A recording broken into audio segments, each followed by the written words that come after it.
you a coach, consultant, or service provider who is frustrated with an empty calendar?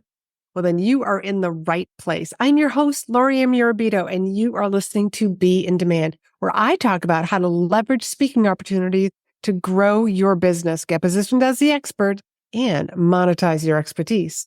Let's get on to the show. This is the final episode of Selling from the Stage series, and I hope you have enjoyed the other two episodes where we were talking about, one, about the magic phrases, different phrases that you can drop into your next speech in your next interview so that you get more leads, more opportunities, more bookings, more clients. And that is episode 232. And then we also talked about in episode 230 about stepping into your alter ego, because if you aren't sold on yourself, your audience is going to feel it.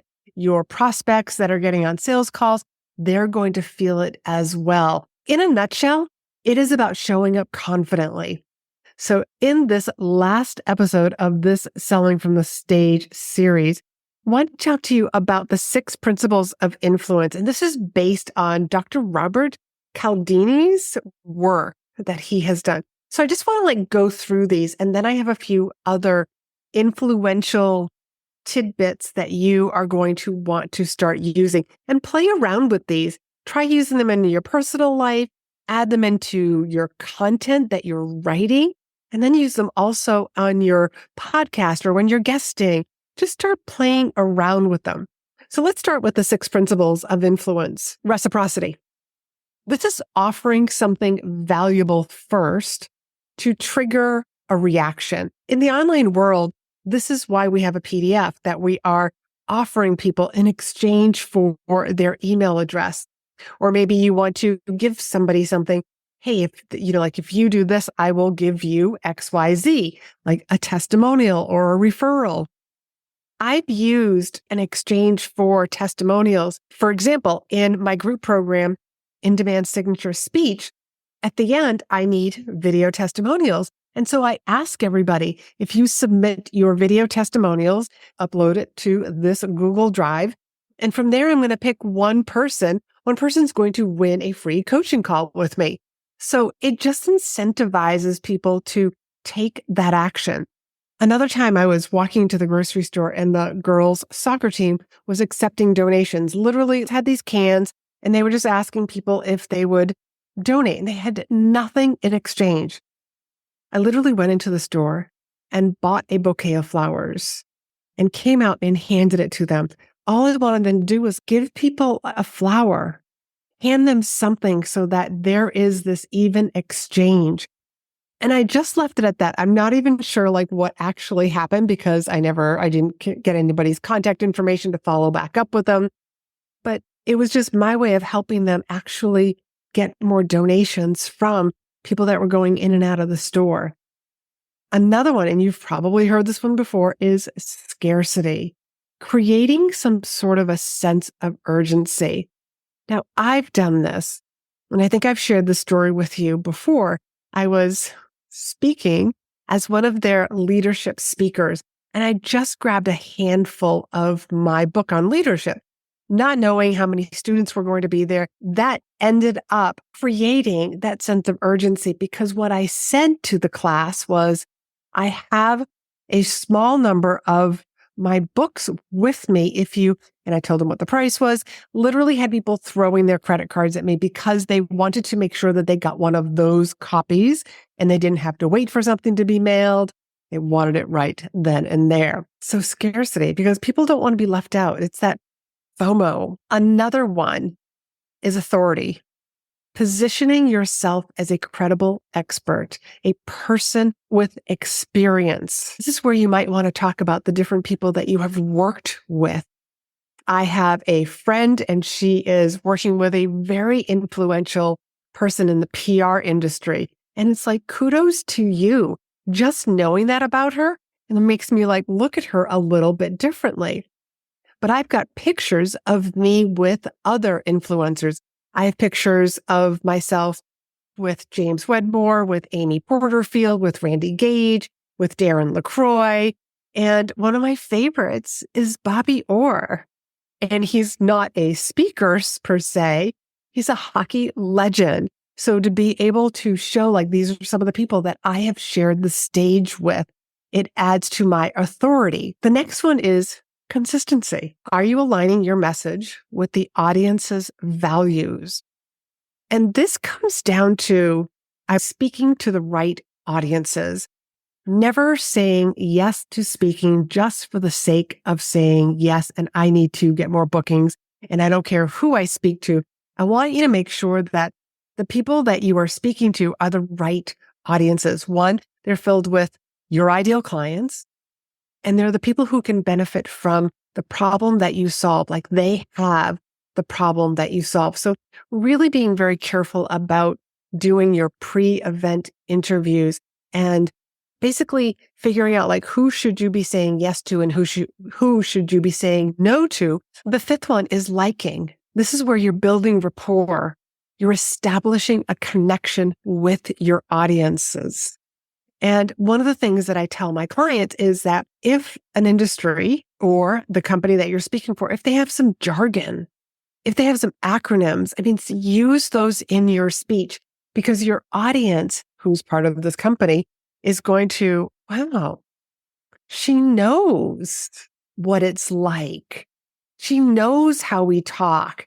Whenever I've gotten hired by companies, I will ask them, can I speak with 5 different people who are a good representation of everybody who's going to be there in the audience? And what's company jargon?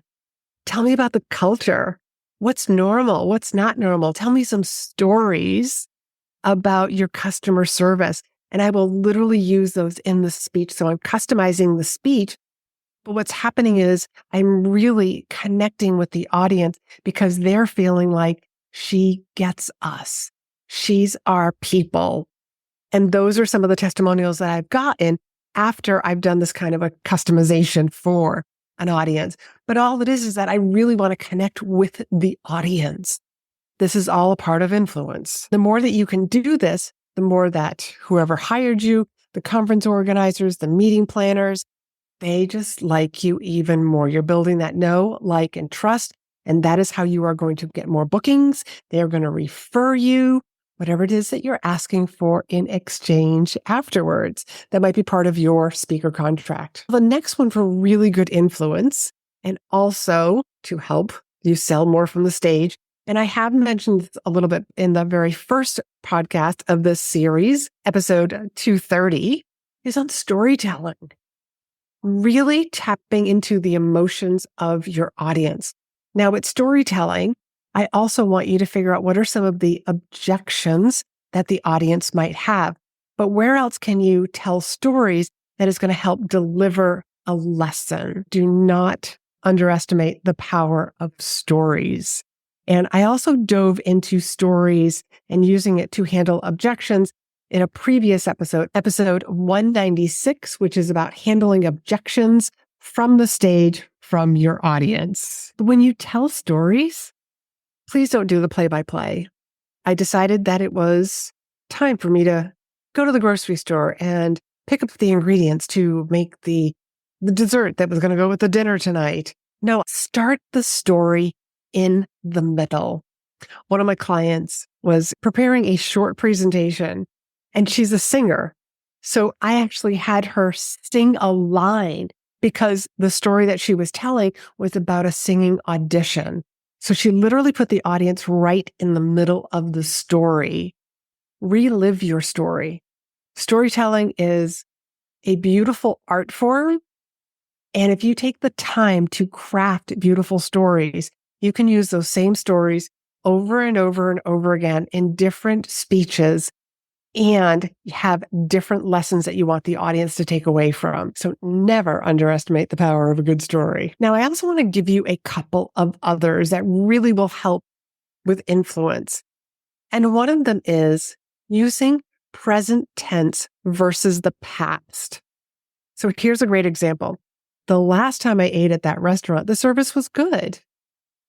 Compared to saying, I've eaten there before.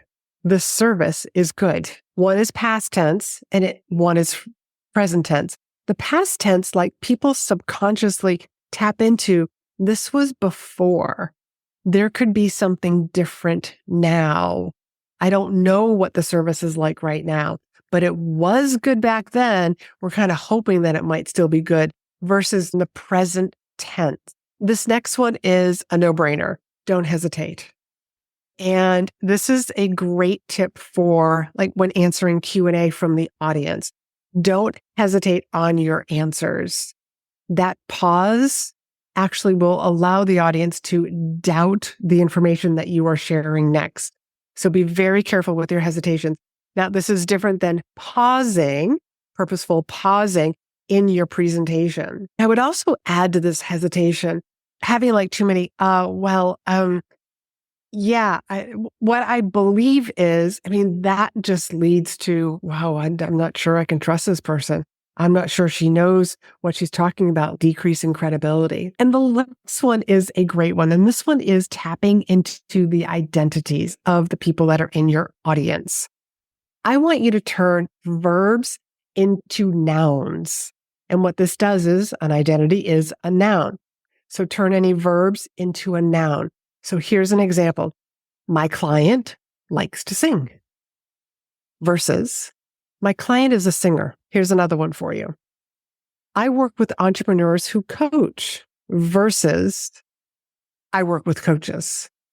I am calling out coaches versus I'm calling out entrepreneurs who happen to coach. One is very definitive. It's all about people's identity, and people that are in the audience listening to you are going to be like, I'm that coach. Oh yeah, I'm an entrepreneur, but I don't coach people. I'm a consultant. I'm an entrepreneur, but I have a service-based business. I'm an entrepreneur, but I have a retail store. I work with coaches. The people that identify as coaches, like they're inside, they are raising their hand. She's talking to me. So I hope that this has helped. I know I've given you a lot of information in this 3-part series on selling from the stage, but these are all little pieces that you can start using today. If you're doing some sort of a live stream, start implementing these. Craft those stories. Craft those little magical phrases that you're going to start using. And this starts building the habit. You start having that habit, and then it comes so natural. Those magical phrases, I use them all the time. And now it's just a habit that I have developed. And I love to ask audiences, I'm doing this now. Have you even noticed? And most of the time they don't notice, but they can feel it. They can't pinpoint exactly what I said that was a magical phrase that's pulling them in, but they know that it's working. If you have any questions, feel free to reach out to me over on the DMs and Instagram. And if you've enjoyed this and you want those magical phrases, be sure to head over to speakandstandout.com/magic. And if you happen to be at the gym, driving in the car, or doing some errands, here's a great thing that you can do. Just stop this episode now and email it to yourself, or send it to yourself in a text message to remind yourself to come and download those 17 magical phrases. So till next time, I want you to be in demand.